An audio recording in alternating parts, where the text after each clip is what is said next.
नमस्कार दोस्तों, आप सभी लोगों का आपके अपने YouTube channel unique academy Indian polity पर आप सभी लोगों का स्वागत है। आपके लाइक और सब्सक्राइब हमको और ऊर्जा के साथ पढ़ाने के लिए प्रेरित कर रहे हैं और उसके लिए मैं मनोयोग से लगा भी हूँ। आज की हमारी टॉपिक होगी प्रधानमंत्री और मंत्रिपरिषद। तो प्रधानमंत्री और मंत्रिपरिषद से प्रश्न बड़े अच्छे बनते हैं। कैसे बनते हैं वो मैं आपको बताऊंगा। और अगर प्रधानमंत्री की 1 से 2 क्लास लगेगी तो भी पढ़ा दिया जाएगा, मंत्रिपरिषद की दोनों क्लास अगर अलग होगी तो भी बता दिया जाएगा। ये ध्यान देने की बात है कि हम टॉपिक को अलग अलग करके पढ़ेंगे, एक साथ नहीं पढ़ेंगे, क्योंकि टॉपिक दोनों है तो मिले, लेकिन इससे भी प्रश्न आते हैं और इससे भी आते हैं। तो हम प्रधानमंत्री शुरू करते हैं।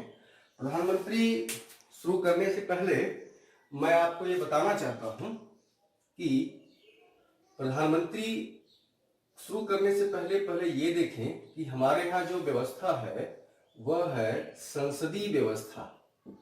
हमारे यहाँ जो व्यवस्था है वह कैसी व्यवस्था है? संसदीय व्यवस्था है। और ये साहब आप बता देते हो कि संसदीय व्यवस्था कहाँ से लिया गया है, तो इंग्लैंड से लिया गया है। संसदीय व्यवस्था के अंतर्गत मैंने आपको बताया है पिछली क्लासों में कि यह व्यवस्थापिका और कार्यपालिका में संबंध पाया जाता है। व्यवस्थापिका और कार्यपालिका में संबंध पाया जाता है और कार्यपालिका व्यवस्थापिका के प्रति उत्तरदायी होती है। तो संसदीय व्यवस्था की जो सबसे बड़ी विशेषता है दोस्तों, वह वहां पर कार्यपालिका के 2 प्रकार पाए जाते हैं। कार्यपालिका के 2 प्रकार पाए जाते हैं। एक होती है विधिक कार्यपालिका, विधिक कार्यपालिका, या इसी को कहते हैं संवैधानिक कार्यपालिका, या इसी को कहते हैं नाम मात्र की कार्यपालिका। तो विधिक कार्यपालिका में जो प्रधान होता है वह है राष्ट्रपति, और वास्तविक कार्यपालिका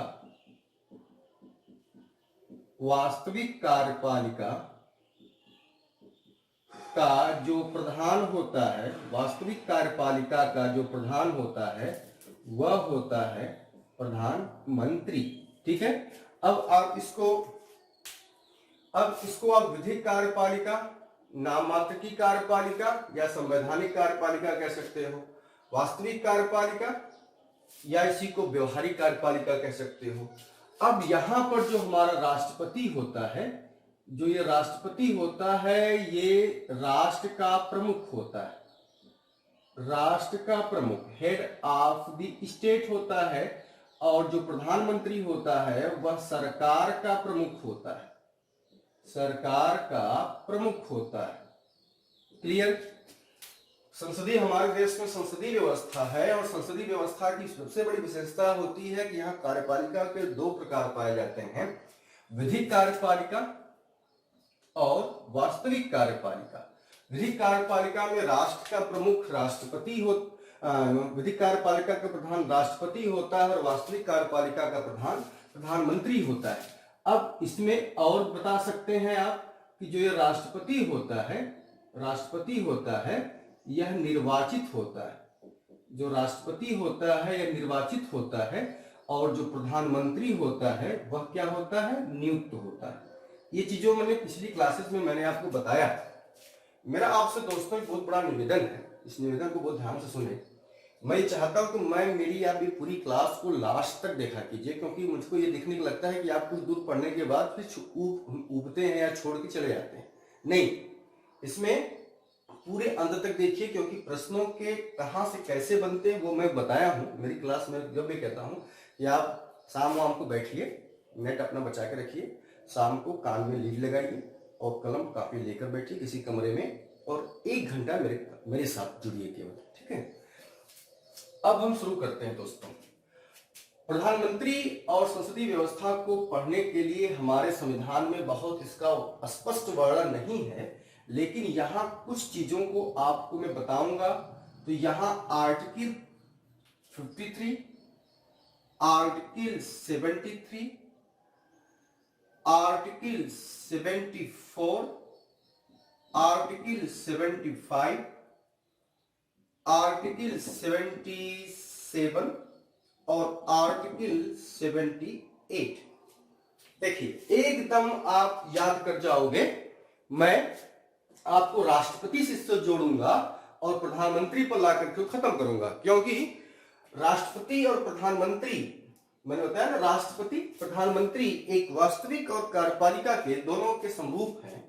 तो यहां पर इनसे जुड़ी हुई चीजें हैं वो मैं बताना चाहता हूं और इस मामले में आपको बताना चाहता हूं। ये देखिए आर्टिकल 53 ये राष्ट्रपति से संबंधित है। आर्टिकल 53 ये राष्ट्रपति से संबंधित है। क्या कहता है? ये कहता है कि संघ की समस्त कार्यपालिक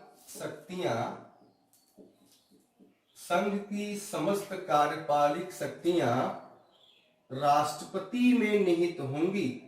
संघ की समस्त कार्यपालिक शक्तियां राष्ट्रपति में निहित होंगी, जिसका प्रयोग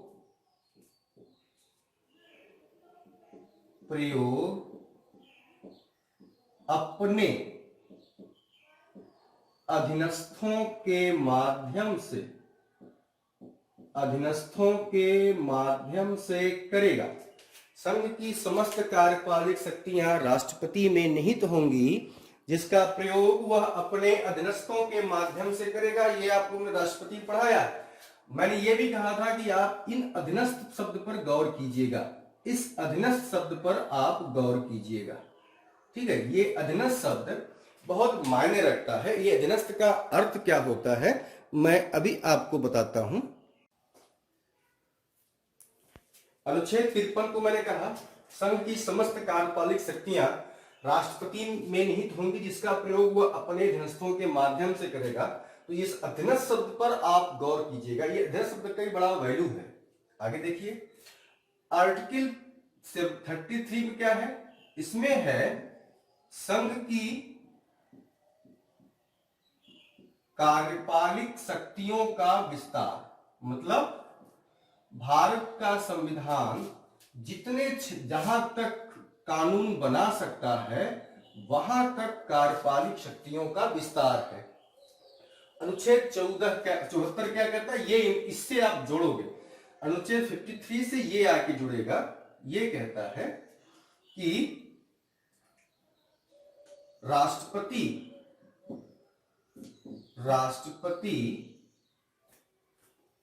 चल नहीं रही, राष्ट्रपति, हाँ ये देखिए राष्ट्रपति की सहायता के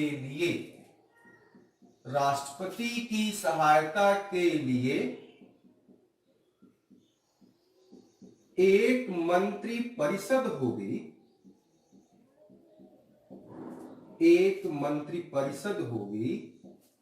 जिसका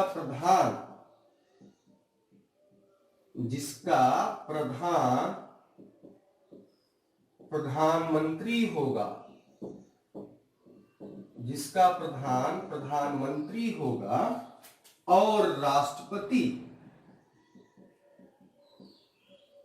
और राष्ट्रपति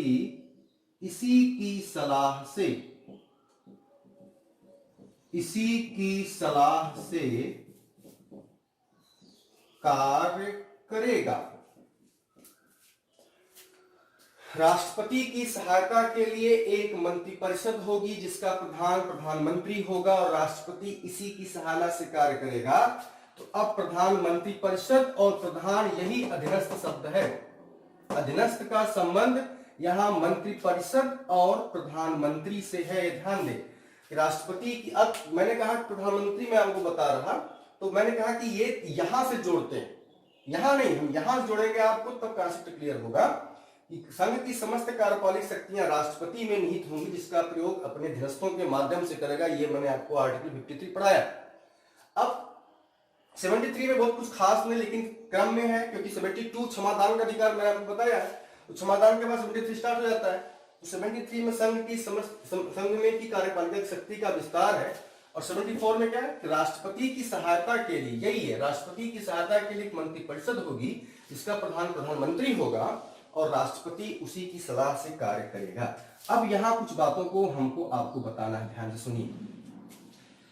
एक मामला था राजेंद्र प्रसाद के सामने भी। राजेंद्र प्रसाद ने कहा कि राष्ट्रपति प्रधानमंत्री की सलाह से हर समय कार्य करने के लिए बाध्य नहीं है। ध्यान सुनिए, राष्ट्रपति, मेरी बात गौर कीजिए, यह प्रश्न बहुत पूछे गए। क्या कह रहा हूं मैं? ये राजेंद्र प्रसाद ने कहा, एक सम्मेलन में कहा कि राष्ट्रपति प्रधानमंत्री की सलाह या मंत्रिपरिषद से की सलाह से कार्य करने के लिए बाध्य नहीं है, लेकिन हमने इंग्लैंड की व्यवस्था को अडॉप्ट किया है, जहां राजा केवल एक नाम मात्र का कार्यपालक होता है। उसी तरह से हमारे यहाँ राष्ट्रपति एकदम नाम मात्र का नहीं होगा, वह कुछ कार्यों को करेगा, लेकिन उसके लिए कोई बाध्य नहीं कर सकता। ठीक, तो इसके मामले में रामजोया का मामला आया। रामजोया मामले में सुप्रीम कोर्ट ने कहा कि प्रधानमंत्री को या प्रधानमंत्री की सलाह से राष्ट्रपति को कार्य करना होगा। अब यहां पर दो अमेंडमेंट मैं आपको बताना चाहता हूं, दो अमेंडमेंट, 42 अमेंडमेंट 1976। ये क्या था?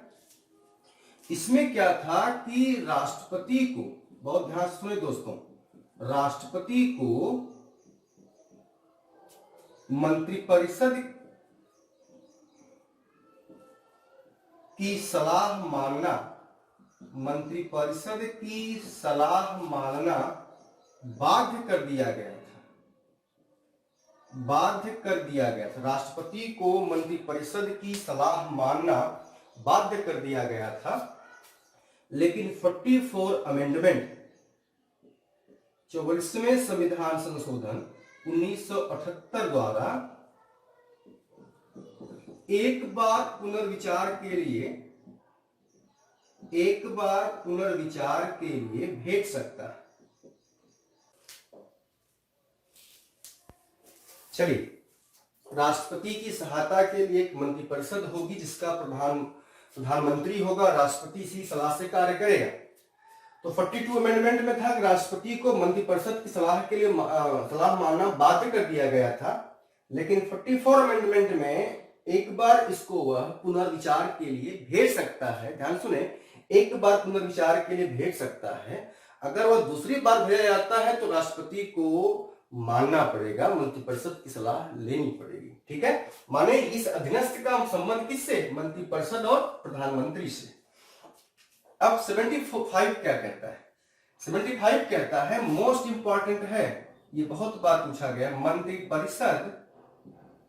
मंत्रिपरिषद सामूहिक रूप से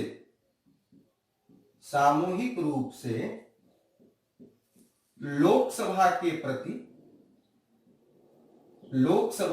प्रति उत्तरदायी होती है। ये बहुत बार पूछा गया प्रश्न है। मंत्रिपरिषद सामूहिक रूप से लोकसभा के प्रति उत्तरदायी होती है। क्यों? क्योंकि अगर मंत्रिपरिषद के खिलाफ अविश्वास का प्रस्ताव लाया जाता है तो सबसे पहले वह कहां लाया जाएगा? वह लोकसभा में लाया जाएगा। राज्यसभा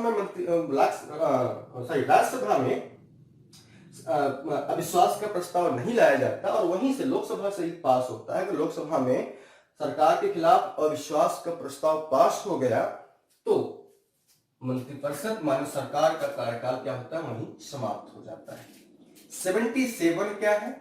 इसमें है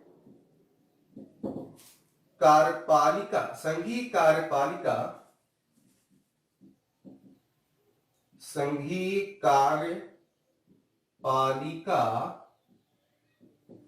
के कार्यों का संचालन। ठीक, और 78 मैंने आपको बताया है, राष्ट्रपति में क्या? प्रधानमंत्री समय समय पर राष्ट्रपति को शासन कार्यों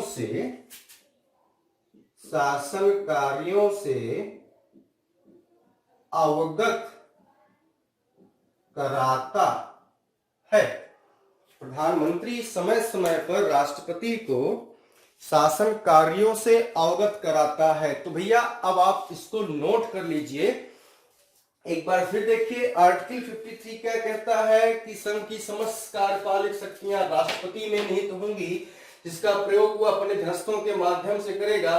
तो ये अधीनस्थ शब्द को हम आप 74 पे पकड़िए कि एक मंत्रिपरिषद होगी जिसका प्रधान प्रधानमंत्री होगा और राष्ट्रपति इसी के सलाह के अनुसार कार्य करेगा। ठीक है। 75 क्या कहता है? मंत्रिपरिषद सामूहिक रूप से लोकसभा के प्रति उत्तरदायी होती है। ये कार्यपालिका का संचालन शासन कार्यों का। और 78 मैंने आपको बता दिया, प्रधानमंत्री समय समय पर राष्ट्रपति को शासन कार्यों से अवगत कराता है। तो ये एक तो मैंने आर्टिकल कहां से प्रधानमंत्री के बारे में क्या क्या है, मैंने एक आर्टिकल में पहले फ्रेम बता दिया। अब हम व्यवहारिक बातें बात करते हैं। ठीक है।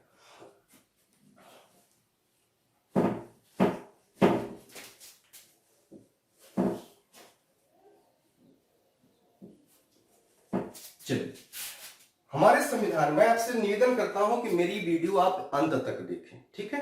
हम आगे चलते हैं। प्रधानमंत्री में हमारे संविधान में प्रधानमंत्री के नियुक्ति को लेकर के बहुत ब्रॉड क्या कुछ विशेष बातें नहीं बताई गई हैं। लिखा गया है कि प्रधानमंत्री की नियुक्ति, ध्यान से देखें, प्रधानमंत्री की नियुक्ति, इसी में प्रश्न बन जाता है कि प्रधानमंत्री नियुक्त होता है निर्वाचित तो नियुक्त होता है, ध्यान से देखेंगे। तो प्रधानमंत्री की नियुक्ति राष्ट्रपति करता है। प्रधानमंत्री की नियुक्ति राष्ट्रपति करता है। इसका क्या मतलब? इसका मतलब यह नहीं है दोस्तों कि प्रधान राष्ट्रपति जिसको चाहे, ध्यान सुने, इसका मतलब यह नहीं है कि राष्ट्रपति जिसको चाहे प्रधानमंत्री नियुक्त कर दे। नहीं, इसमें कंडीशन क्या है? कंडीशन ये है, कंडीशन, सामान्य कंडीशन ये है कि लोकसभा में जिस राजनीतिक दल को जो जादुई आंकड़ा है सरकार बनाने का, लोकसभा में, मैं देखो फ्रेज बता रहा हूं, लोकसभा में जिस राजनीतिक दल, पॉलिटिकल पार्टी को बहुमत मिलेगा, लोकसभा में जिस राजनीतिक दल को बहुमत मिलेगा, उसके उसका जो नेता होगा, उसको राष्ट्रपति प्रधानमंत्री के पद पर नियुक्त करेगा। अब ये फ्रेम से आप बात को समझिए। लोकसभा में जिस राजनीतिक दल को जो मैजिक नंबर है, जो जादुई आंकड़ा है, जो जादुई संख्या है, उसको जो पॉलिटिकल पार्टी प्राप्त कर लेती है, उस पार्टी का, अब यहां पर यह राजनीतिक दल प्लस अब आप गठबंधन भी, जिस दल या गठबंधन को पूर्ण बहुमत प्राप्त होता है, उस बहुमत दल के नेता को राष्ट्रपति प्रधानमंत्री के पद पर नियुक्त करता है। ठीक है।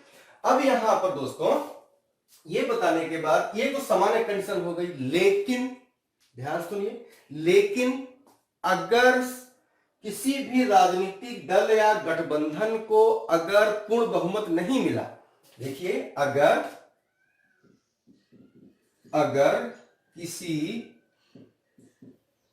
राजनीतिक दल या गठबंधन को बहुमत नहीं मिला, तब क्या होगा?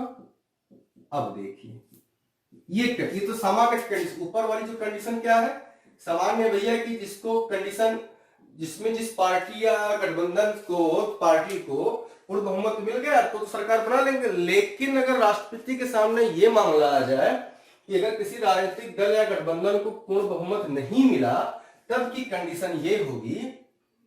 अब इस कंडीशन में क्या होगा? इस कंडीशन में जो सबसे बड़ी पार्टी या गठबंधन होगा, ध्यान से सुने, पार्टी या गठबंधन होगा, जो सबसे बड़ी पार्टी या गठबंधन होगा, जो सबसे बड़ी पार्टी या गठबंधन होगा, उस पार्टी या गठबंधन को जो चुनाव में सबसे बड़ी पार्टी के रूप में उभरेगी उसको राष्ट्रपति, ध्यान से सुने, राष्ट्रपति बहुत इंपॉर्टेंट लाइन है, प्रधानमंत्री के पद पर नियुक्त कर देगा, प्रधानमंत्री के पद पर नियुक्त कर देगा। ये तब की कंडीशन होगी जब किसी पार्टी या गठबंधन को पूर्ण बहुमत नहीं मिलता। अगर तब उस कंडीशन में क्या होगा, राष्ट्रपति प्रधानमंत्री के पद पर उस बड़ी पार्टी के नेता को, उस बड़ी पार्टी के नेता को प्रधानमंत्री के पद पर क्या करेगा, नियुक्त कर देगा और इस पार्टी को 1 माह का समय देगा। यही इंपॉर्टेंट है, 1 माह का समय देगा। 1 माह में इनको लोकसभा का विश्वास मत हासिल करना होगा, विश्वास मत हासिल करना होगा। ये ध्यान दें, कंडीशन ये है कि सामान्य कंडीशन में जिस पार्टी को बहुमत मिल गया उस बहुमत दल के नेता को राष्ट्रपति प्रधानमंत्री के पद पर तो नियुक्त कर देगा। लेकिन अगर किसी पार्टी या गठबंधन को स्पष्ट बहुमत नहीं मिलता तो उसमें जो सबसे बड़ी पार्टी होगी उस पार्टी के नेता को प्रधानमंत्री के पद पर राष्ट्रपति नियुक्त कर देगा और उन्हें 1 माह का समय देगा कि आप जो है अपना लोकसभा में विश्वास मत हासिल कीजिए। ठीक है, तो एक कंडीशन मैंने ये बता दी, दूसरी कंडीशन ये बता, तीसरी बताता हूं। ध्यान से देखिए, सबके सब इंपॉर्टेंट है, सबके सब इंपॉर्टेंट है। सामान्य कंडीशन थी, अगर ये कंडीशन आ गई क्योंकि यहां पर राष्ट्रपति स्वविवेक करके काम लेता है। दूसरी कंडीशन है, अगर राष्ट्रपति न करके बल्कि लिखें, अगर प्रधानमंत्री की अचानक मृत्यु हो जाए, ऐसा हुआ, कहां हुआ बताता हूं, मृत्यु हो जाए या कार्य करने में असमर्थ हो, या कार्य करने में असमर्थ हो। हा? अगर प्रधानमंत्री की अचानक मृत्यु हो जाए और वह कार्य करने में असमर्थ हो तो इस कंडीशन में क्या होगा दोस्तों, इस कंडीशन में राष्ट्रपति कार्यवाहक प्रधानमंत्री नियुक्त करता है। बड़ी बात बता रहा हूं दोस्तों, कार्यवाहक प्रधानमंत्री नियुक्त करता है। अगर अचानक मृत्यु हो जाए प्रधानमंत्री की, अगर अचानक मृत्यु हो जाए प्रधानमंत्री की तो राष्ट्रपति कार्यवाहक प्रधानमंत्री की नियुक्ति करता है। और इस मामले में मैं उदाहरण दे सकता हूं आपको, ध्यान से देखिए, इस मामले से ये वाला मामला इधर मैं कर दे रहा हूं ताकि इसमें कंफ्यूजिंग ना हो। ये दूसरे कंडीशन की बात थी, ये मैं तीसरे कंडीशन बता रहा हूं। तो इस मामले में हुआ था, जवाहरलाल नेहरू की मृत्यु पर, और ये लोग प्रधानमंत्री हुए हैं, और लाल बहादुर शास्त्री की मृत्यु पर, की अचानक मृत्यु पर, मतलब उस समय वो प्रधानमंत्री थे, उनकी मृत्यु पर राष्ट्रपति ने, मेरे फ्रेम को समझे, मेरे पेन को देखें, जवाहरलाल नेहरू की मृत्यु पर, लाल बहादुर शास्त्री की मृत्यु पर राष्ट्रपति ने गुलजारी लाल नंदा को कार्यवाहक प्रधानमंत्री बनाया था। बात क्लियर? प्रधानमंत्री की अचानक मृत्यु हो जाने पर या असमर्थ हो जाने पर राष्ट्रपति कार्यवाहक प्रधानमंत्री की नियुक्ति करता है, जब तक उनकी पार्टी, ध्यान सुने, जब तक उनकी पार्टी एक नए अपने नेता के रूप में अध्यक्ष को चुन नहीं लेती, तब तक कौन प्रधानमंत्री रहेगा? कार्यवाहक, क्योंकि पद खाली नहीं होना चाहिए। सरकार के कार्यपालिका का पद खाली नहीं होना चाहिए। इसलिए आप इस कंडीशन में देख सकते हो कि अगर बहुमत नहीं मिला तो राष्ट्रपति पहले प्रधानमंत्री के पद पर नियुक्त कर देगा, लेकिन उन्हें 1 माह का समय देगा। माने यह पद जो है वो खाली नहीं होना चाहिए। तीसरी कंडीशन हो गई कि अगर मृत्यु हो जाए या कार्य करने में असमर्थ हो जाए तो प्रधानमंत्री राष्ट्रपति कार्यवाहक प्रधानमंत्री की नियुक्ति करता, और ये उदाहरण है। चौथी कंडीशन हुई, बाद में इस परंपरा को नजरअंदाज कर दिया गया। चौथी कंडीशन ये देखिए, चौथी कंडीशन ये थी कि चौथी कंडीशन में क्या था कि मोरारजी देसाई 1979 में 1979 में मोरारजी देसाई ये देखिए 1979 में मोरारजी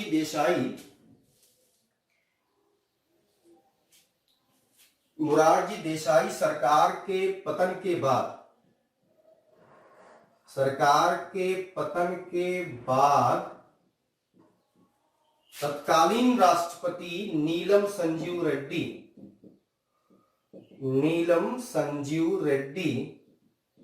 राष्ट्रपति हैं ये साहब। तत्कालीन राष्ट्रपति नीलम संजीव रेड्डी ने चौधरी चरण सिंह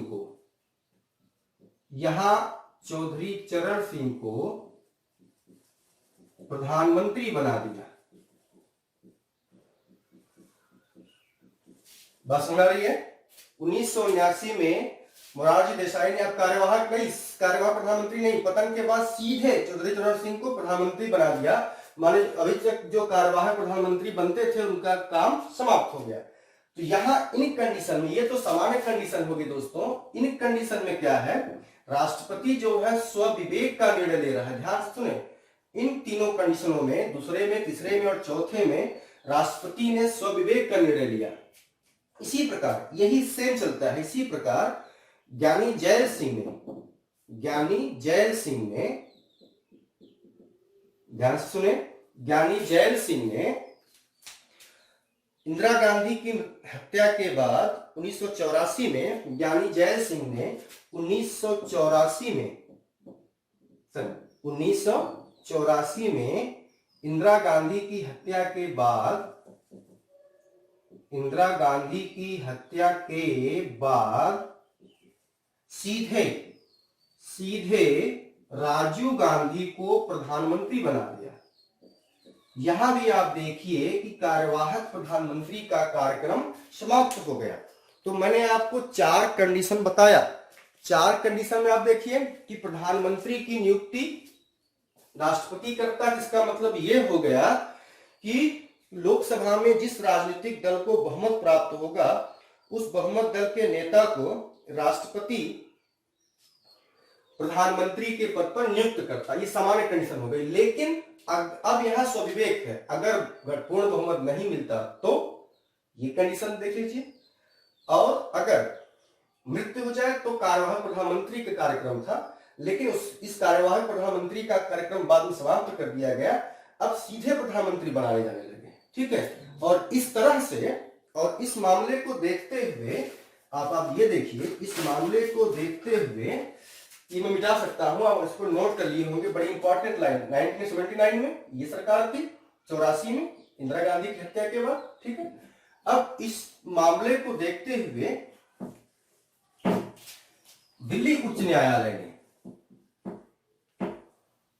बड़ी इंपॉर्टेंट लाइन है, इस मामले को देखते हुए दिल्ली उच्च न्यायालय ने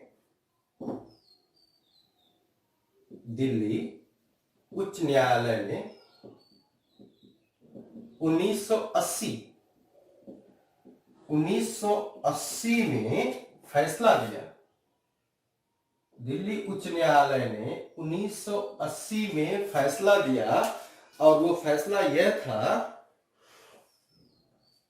कि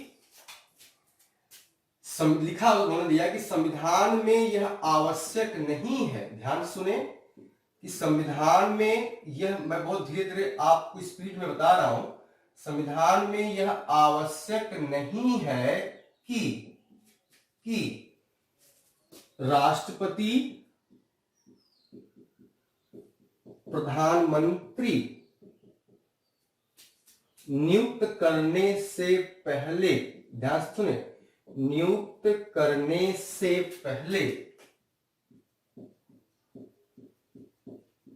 बहुमत सिद्ध करने को, बहुमत सिद्ध करने को कहे। बात क्लियर हो रही है? दिल्ली उच्च न्यायालय का यह फैसला था कि राष्ट्रपति प्रधानमंत्री नियुक्त करने से पहले बहुमत सिद्ध करने को कहे। मतलब पहले, ध्यान से, इसका मतलब यह हो गया कि पहले प्रधानमंत्री की पद पर नियुक्ति हो, पहले इस पद पर नियुक्ति हो, इसके बाद उसको बहुमत करने, उसके बाद नियुक्ति के बाद बहुमत सिद्ध करने को कहा जाए, इसके बाद बहुमत सिद्ध करने को कहा जाए। मामला क्या? दिल्ली उच्च न्यायालय ने कहा कि संविधान में यह आवश्यक नहीं कि राष्ट्रपति प्रधानमंत्री के पद पर नियुक्त करने से पहले बहुमत सिद्ध करने को कहे। हकीकत यह है कि पहले प्रधानमंत्री नियुक्त करे और फिर उनको प्रधानमंत्री नियुक्त करे और फिर बहुमत सिद्ध करने को कहे। ये मामला कौन सा था? दिल्ली उच्च न्यायालय 1980।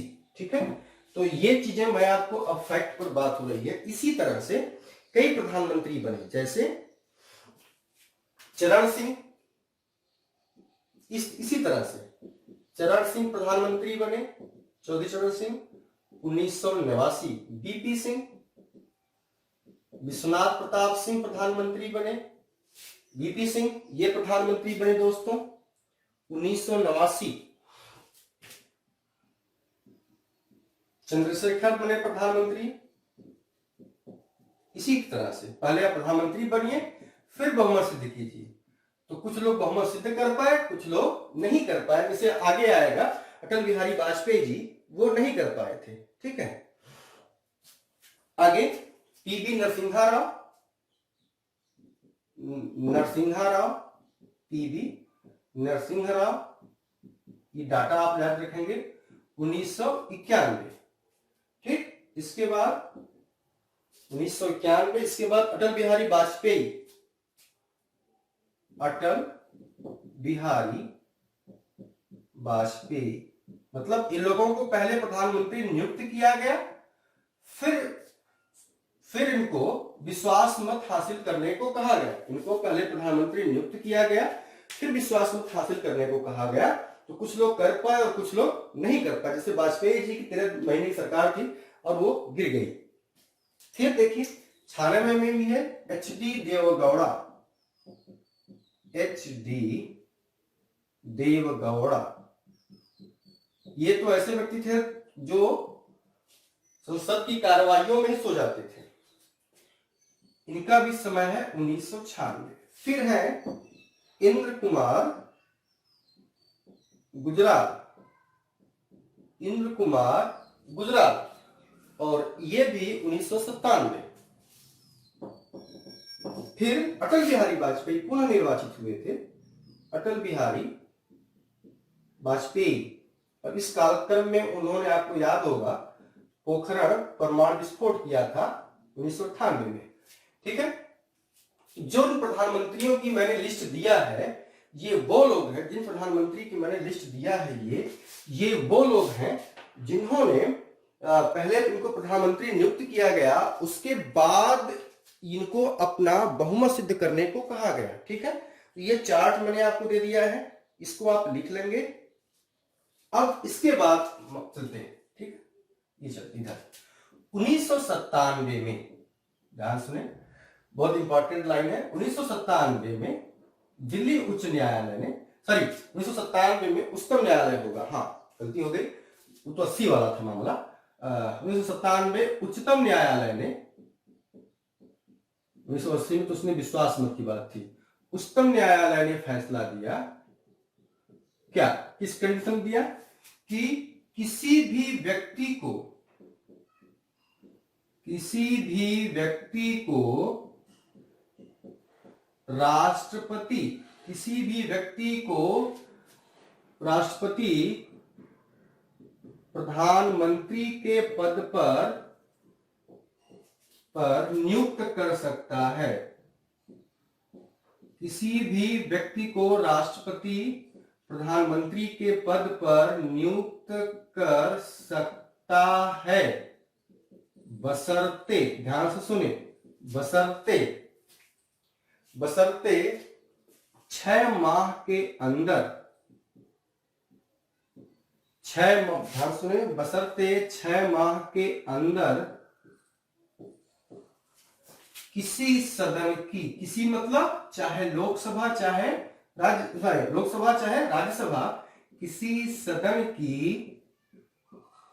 सदस्यता लेनी होगी। बड़ी इंपॉर्टेंट बात है।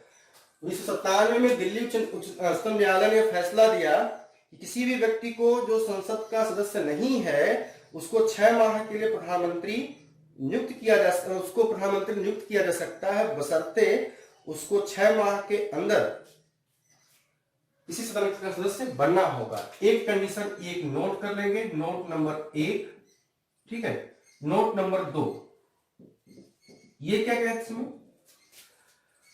प्रधानमंत्री, ध्यान सुने, प्रधानमंत्री किसी भी सदन का हो सकता है। इसका क्या मतलब ये है मेरा इस शब्द का कहने का मतलब, इस वाक्य का मेरा कहने का मतलब ये है दोस्तों कि प्रधानमंत्री ऐसा नहीं है कि अगर वह लोकसभा से चुनाव जीता है या लोकसभा का सदस्य है तभी वो प्रधानमंत्री बन जाएगा। नहीं, अगर वह राज्यसभा का भी सदस्य है, ध्यान सुने, अगर राज्यसभा का भी सदस्य है तो भी वह प्रधानमंत्री बन सकता है। और इस क्रम में बने थे इस तरह से, जैसे इंदिरा गांधी, इसके बाद इसका सन में बता देता हूं। इंदिरा गांधी का सन है आप लोगों का 1996, इंदिरा गांधी का सन होगा आपका 1900, गलत हो रहा है, इंदिरा गांधी का सन होगा आपका 1966, मिस हो गया सर सन, देवगौड़ा जी का है ये मिस कर गया है मुझे, HD, क्योंकि फैक्ट ज्यादा याद नहीं रखते, कॉन्सेप्ट क्यों याद रहता है, HD देवगौड़ा, इनका जो है ये चुनाव जीते 1996 में, ये राज्यसभा के मेंबर थे। फिर देवगौड़ा के बाद होंगे आपके मनमोहन सिंह 2004 और 2009, ये प्रधानमंत्री मनमोहन सिंह 2004 के कार्यकाल में 2009, क्योंकि लगातार 2 प्रधानमंत्री थे। तो ये जो प्रधानमंत्री बने हैं ये लोकसभा के मेंबर नहीं थे, ये राज्यसभा के सदस्य थे, ठीक है, राज्यसभा के सदस्य थे। तो ये लोग प्रधानमंत्री बने थे और किसके मेंबर थे, राज्यसभा के मेंबर थे, ठीक है। हम आगे चलते हैं। अब शपथ,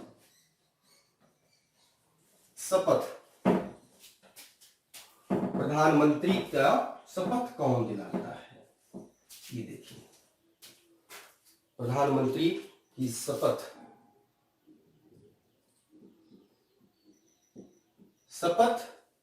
प्रधानमंत्री को प्रधानमंत्री, मैं आप लिख लेंगे, मैं केवल इसको एरो के माध्यम रखता हूं। प्रधानमंत्री को शपथ दिलाता है राष्ट्रपति, बात क्लियर। प्रधानमंत्री को शपथ कौन दिलाता है, राष्ट्रपति दिलाता है। पद और गोपनीयता की जो शपथ होती है वह कौन दिलाता है, राष्ट्रपति दिलाता है, ठीक है। अब यहां मैं आपको बताना चाहता हूं, ऐसा नहीं है कि राष्ट्रपति नियुक्त कर सकता है तो जब चाहे इसको हटा दे, नहीं, इसको जब चाहे राष्ट्रपति प्रधानमंत्री को हटा नहीं सकता, जब चाहे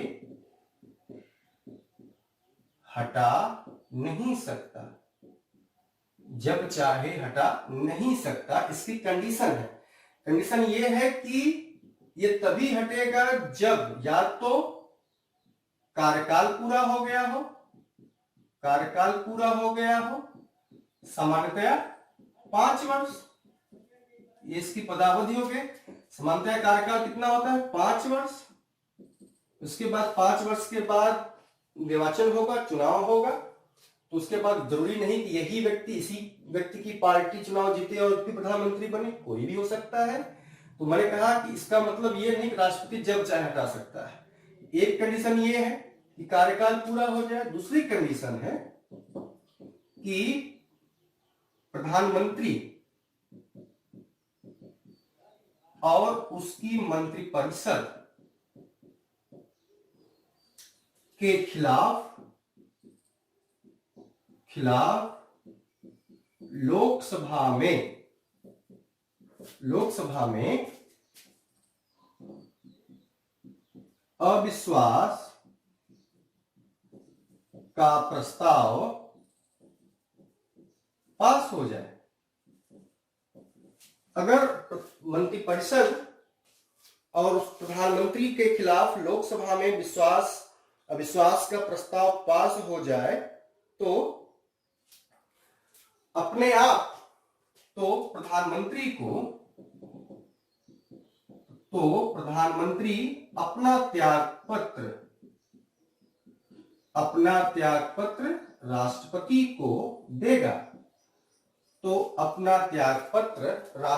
को देगा। ठीक है।